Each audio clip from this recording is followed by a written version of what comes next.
विधायक आम आदमी पार्टी के अभी एलजी साहब से मिलकर आ रहे हैं और एलजी साहब से हमने पूरा ब्रीफ किया है कि किस तरह से आम आदमी पार्टी के विधायकों को भी खरीदने की कोशिश की गई थी, किस तरह से धमकाने की कोशिश की गई और किस तरह से ये चर्चाएं हैं कि कांग्रेस के विधायकों को भी खरीदने की कोशिश हो रही है।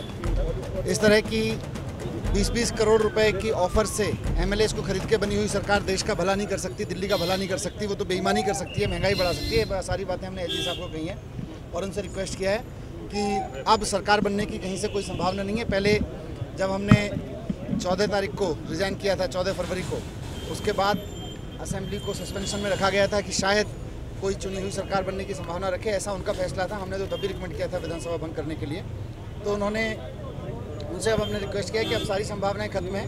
कांग्रेस खुद 8 विधायकों के साथ कह चुकी है कि हमें किसी का समर्थन नहीं करना। आम आदमी पार्टी के सारे विधायक आपके सामने कह रहे हैं कि हमें किसी का समर्थन नहीं लेना, ना हमें किसी का समर्थन करना। तो एलजी साहब ने कहा है कि मैं एक बार बाकी पार्टियों से भी, बीजेपी से भी पूछ लेता हूँ और उसके बाद तुरंत डिसीजन लेंगे। लेकिन उन्होंने ये भी कहा कि अगर कोई किसी को खरीदने के लिए अप्रोच कर रहा है, अगर कोई किसी को धमकाने के लिए अप्रोच कर रहा है, तो इसमें मैं ज़्यादा कुछ कर नहीं सकता, दैट्स बियॉन्ड माय जुडिक्शन।